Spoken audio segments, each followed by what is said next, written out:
Baik, terima kasih. Mungkin kita juga harus hati-hati selain pinjol dan judi online, kita juga harus hati-hati untuk masalah pencurian data.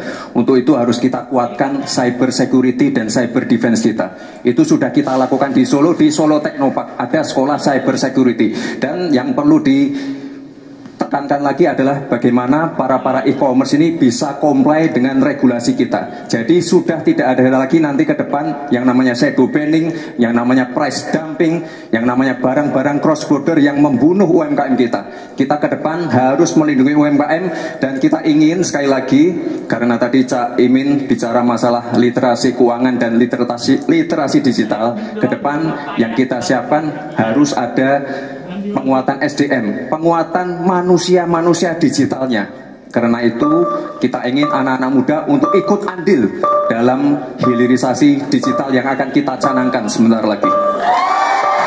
Mohon tenang, mohon tenang. Saya hargai jika kita semua kooperatif. Terima kasih. Saya berikan kesempatan kepada Pak Mahfud kembali untuk memberikan tanggapan atas tanggapan dari jawaban Bapak yang sudah disampaikan oleh Pak Muhaimin dan Pak Gibran. Waktu Anda 1 menit untuk menanggapi, dimulai dari Bapak menyampaikannya. Alhamdulillah, apa yang diusulkan, ditambahkan oleh Cak Imin dan Mas Gibran itu sudah ada di visi misi kami semuanya. Tinggal baca itu. Misalnya kalau bicara infrastruktur agar bisa merata tapi aman, kadangkala kita bicara infrastruktur itu hanya jembatan, rumah, gedung dan sebagainya. Padahal ada 3 infrastruktur yang harus dibangun. 1 infrastruktur fisik seperti yang sekarang ada, lalu infrastruktur regulasi, kemudian infrastruktur digitalisasi. Itu penting dibangun ke depan. Sama terkait dengan itu sudah ada juga cyber security. Bahkan saya sendiri yang memimpin rapat di Menko Polhukam dengan memanggil pihak-pihak yang terkait dengan tugas-tugas ini agar cyber security ke depan ditegakkan dengan sebaik-baiknya agar kita tidak selalu kecolongan. Selesai. Harap tenang. Belum selesai. Harap tenang. Oke, kita lanjut ya. Kita lanjutkan. Selanjutnya kita beralih ke pertanyaan kedua untuk calon wakil presiden nomor urut 1 Bapak Muhaimin Iskandar. Untuk itu kami persilakan panelis Bapak Agustinus Prasetyantoko untuk mengambil subtema pertanyaan. Bapak di dalam fishbowl silakan diperlihatkan selanjutnya ke calon wakil presiden dan ke moderator.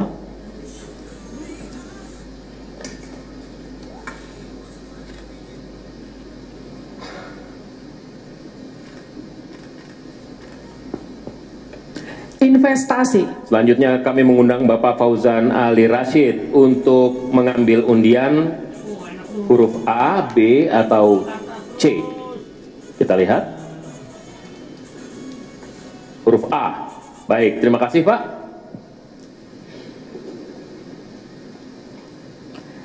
Kita buka amplop sesuai dengan undian yang didapat dan kita lihat masih tersegel Bapak. Kami ingatkan kembali untuk mendengarkan dengan seksama karena kami hanya akan membacakan pertanyaan 1 kali.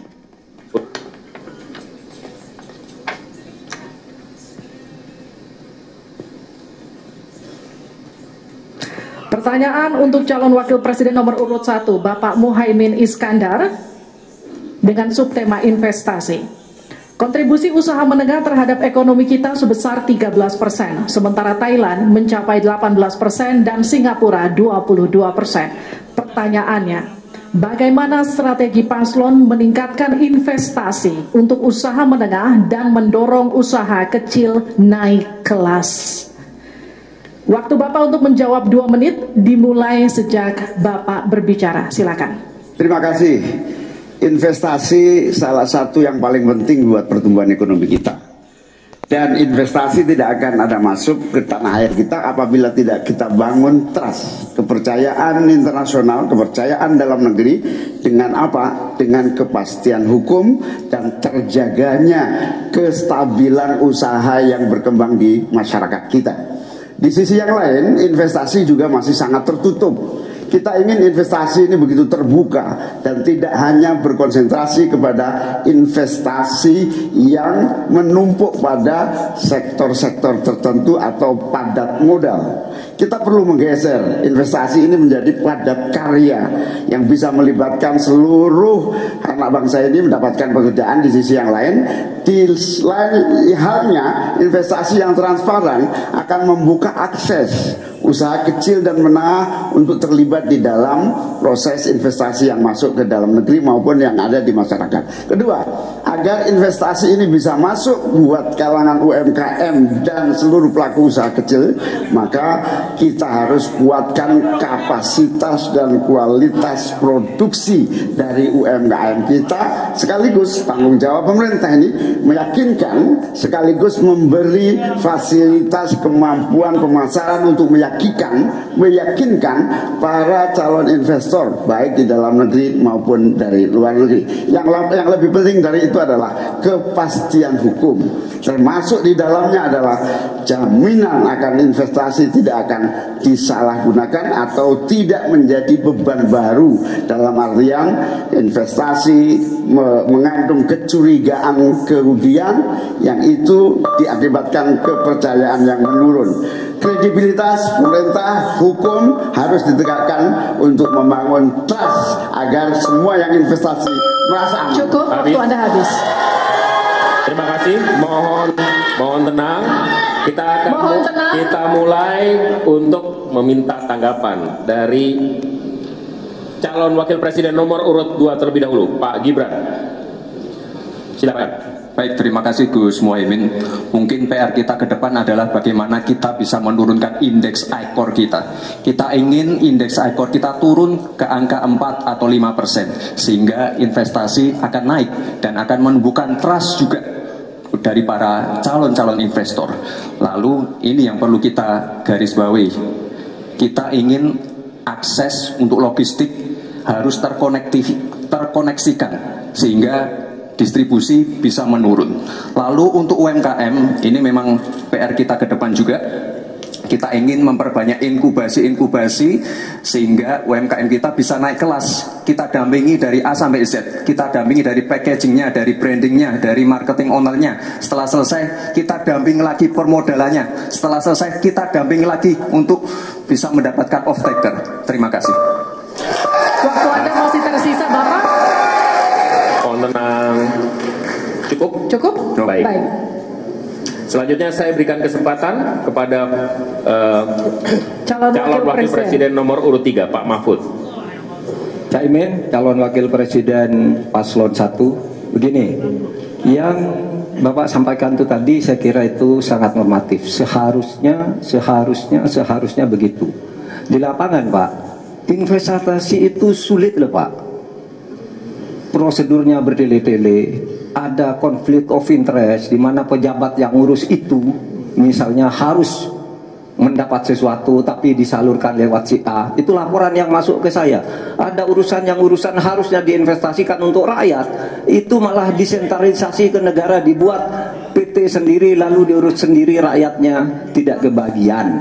Nah, itu yang sering saya dapat laporan dari berbagai tempat. Minta izin misalnya untuk UMKM. Untuk UMKM misalnya, berapa? Perlu 24 meja, Pak, untuk mendapat izin UMKM. Pertanyaan saya, instrumen hukum apa yang Pak Imin bisa sediakan untuk menjawab itu semua? Selesai. Baik, terima kasih. Tenang, nanti ada saatnya untuk memberikan aplaus. Selanjutnya kita akan ke calon wakil presiden nomor urut 1, Bapak Muhaimin Iskandar, untuk menanggapi kembali. Waktu Anda 1 menit, kita mulai. Ya. Memang apa yang disampaikan Pak Gibran, selain kita bantu permodalan dan kapasitas untuk produksi yang meyakinkan para investor masuk, ada prasyarat-prasyarat mutlak yang disiapkan pemerintah. Sekaligus menanggapi Pak Mahfud, kita punya undang-undang Omnibus Law, kita punya sistem baru yang lebih efektif dan ramah terhadap investasi. Tetapi sekali lagi, pemerintah terlampau lambat dalam mengimplementasikan itu semua, sehingga harus kita selepet supaya lebih cepat lagi menyediakan sarana dan prasarana bagi percepatan izin. Berbelit-belitnya izin saya setuju, menjadi penyebab utama trust itu hilang. Nah, kita harus membenahi pada wilayah pemerintahan kita yang harus memberikan satu sarana infrastruktur yang memadai. Saya setuju, logistik menjadi salah satu kunci pentingnya. Logistik yang menyambungkan antara kebutuhan murahnya angkut barang sehingga investasi ini. Cukup, waktu Anda habis. Harap tenang, kita lanjutkan. Kita masih lanjut. Selanjutnya kita akan beralih ke pertanyaan untuk calon wakil presiden nomor urut 2, Bapak Gibran Raka Buming Raka. Untuk itu kami persilahkan panelis Ibu Henry Saparini untuk mengambil subtema. Silakan Ibu. Dan silakan diperlihatkan kepada calon wakil presiden dan juga ke moderator. Sampai jam 10 lembur, masuknya lembur. Ih, masuk lembur. Gimana sih? Tahu.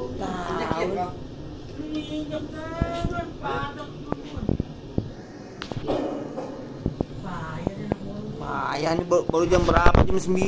Yang 2024 oke, CEO-nya apa?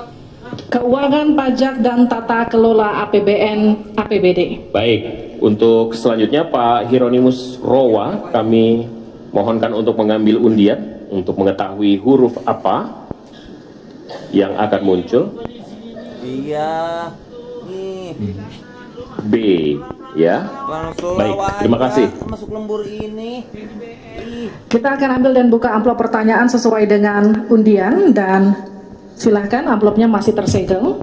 Kami ingatkan kembali, mohon disimak baik-baik karena kami hanya akan membacakan pertanyaan satu kali. Pertanyaan untuk calon wakil presiden nomor urut 2, Bapak Gibran Raka Buming Raka. Untuk subtema keuangan, pajak, pengelolaan APBN dan APBD. Hanya sepertiga APBN yang dapat digunakan untuk membiayai pembangunan. Padahal janji kerja program paslon memerlukan biaya tinggi. Pertanyaannya, mana yang menjadi pilihan prioritas anggaran? Pembangunan infrastruktur fisik atau pembangunan kualitas SDM dan ekonomi rakyat? Waktu Bapak untuk menjawab 2 menit, kita mulai ketika Bapak mulai berbicara. Baik, terima kasih. Tidak semuanya harus menggunakan APBN. Contoh IKN, banyak yang gagal paham. Tidak 100% pembangunan IKN itu menggunakan APBN. Yang digunakan hanya 20%. Sisanya adalah investasi dari swasta dan investasi dari luar negeri. Ini yang banyak yang gagal paham. Lalu kita mengacu ke pertanyaan, infrastruktur fisik atau SDM, dua-duanya penting dan dua-duanya harus dijalankan secara paralel. Karena sekali lagi, untuk menuju Indonesia emas dibutuhkan generasi emas. Kita butuh future talents yang menguasai future skills. Untuk itu, di tingkat SMK misalnya, kita perlu alat-alat yang ada di SMK itu bisa memenuhi kebutuhan zaman, kebutuhan industri, sehingga ketika anak SMK lulus, mereka benar-benar bisa siap kerja, siap menerima tantangan kerja. Lalu untuk fisik tidak selalu harus dari APBN, sekali lagi bisa kolaborasi misalnya dengan swasta, dengan CSR. Jadi tidak semuanya harus dibebani oleh APBN. Lalu apa PR kita ke depan? PR kita ke depan harus bisa menambah penerimaan negara. Untuk itu kami dari Paslon 2 akan membentuk lembaga badan penerimaan negara yang dikomandoi langsung oleh Presiden. Sehingga nanti ketika berkoordinasi dengan kementerian-kementerian ini bisa lebih luas. Dan sekali lagi kita ingin menaikkan rasio pajak sehingga penerimaan negara nanti bisa kita gunakan untuk pendidikan, untuk kesehatan, dan lain-lain. Terima kasih. Mohon tenang, masih ada waktu. Terima kasih. Saatnya menanggapi Pak Mahfud. Waktu Anda 1 menit, dimulai dari Anda menyampaikannya. Mas Gibran, saya sangat tertarik tentang IKN dan itu bagus. Harus kita laksanakan sebagai warisan dari Pak Jokowi. Tapi tadi saya tergelitik. Anggaran untuk IKN itu hanya 20% dari APBN dan sisanya dari investor. Sejauh yang kita baca, sampai sekarang belum ada satupun investor yang masuk ke sana. Coba kalau ada sebutkan misalnya 2 atau 1 gitu, investor mana yang sudah masuk ke sana. Yang saya dengar justru ada ratusan ribu hektar tanah sudah dikuasai oleh pengusaha-pengusaha tertentu sekarang ini. Nah, saya setuju ke depannya itu agar mengundang investor. IKN harus diteruskan, tetapi pendanaannya harus sesuai dengan tujuan semula, bahwa itu sebenarnya mengundang investor. Tapi sekarang ini yang sudah jadi itu semuanya dari APBN, sehingga memang diperlukan langkah-langkah perbaikan agar warisan baik Presiden Jokowi ini bisa kita lanjutkan. Terima kasih, selesai. Baik. Terima kasih. Kita masih lanjut. Mohon tenang. Selanjutnya giliran calon wakil presiden nomor urut 1 Bapak Muhaimin Iskandar untuk memberikan tanggapan. Waktu Anda 1 menit. Kita mulai ketika Anda mulai berbicara. Mohon tenang dulu. Ya, saya baru tahu kalau boleh di sini juga, supaya lebih dekat sama panelis. Bisa mulai. Jadi saya setuju bahwa yang paling penting bukan soal infrastruktur dulu atau SDM dulu. Yang paling penting dari ini adalah kemampuan membaca skala prioritas. Seluruh proyek-proyek besar yang ambisius, ini IKN sebagai salah satu contoh saja, itu kalau hanya mengandalkan APBN hampir 500 triliun. Padahal 1% saja dari 400 sekian triliun itu untuk bangun jalan seluruh Kalimantan beres, membangun seluruh kota-kota di Kalimantan beres. Dan yang paling penting infrastruktur yang untuk SDM 3% aja dari seluruh anggaran IKN itu bisa membangun sekolah dengan baik di seluruh Kalimantan. Itu contoh kemampuan mengambil skala prioritas. Oleh karena itu skala prioritas penting. Mohon tenang. Sekarang kita berikan kesempatan kepada Pak Gibran untuk menanggapi atas tanggapan yang sudah disampaikan. Silakan. Baik, saya izin menanggapi Gus Muhaimin dulu. Saya ingat sekali Gus Muhaimin dulu sempat ikut meresmikan dan potong tumpeng di IKN. Ini gimana? Ini nggak konsisten. Dulu dukung, sekarang nggak dukung karena menjadi wakilnya Pak Anies yang mengusung tema perubahan. Sekali lagi Gus, mohon maaf, IKN ini bukan hanya membangun bangunan pemerintah, tapi juga sebagai simbol pemerataan pembangunan di Indonesia, sebagai simbol transformasi pembangunan di Indonesia. Dan untuk menanggapi Prof. Mahfud, Prof, mungkin nanti setelah pulang dari debat bisa di Google, sudah banyak yang masuk namanya pada Agung Sedayu, dan nanti akan tambah lagi mungkin setelah Pilpres, karena mereka pasti akan wait and see melihat stabilitas politik di Indonesia. Terima kasih, Prof. Baik, silakan berikan apresiasi dan aplaus dulu deh, biar semangat semua. 1, 2, 3 pendukung-pendukungnya silakan bersemangat memberikan apresiasi.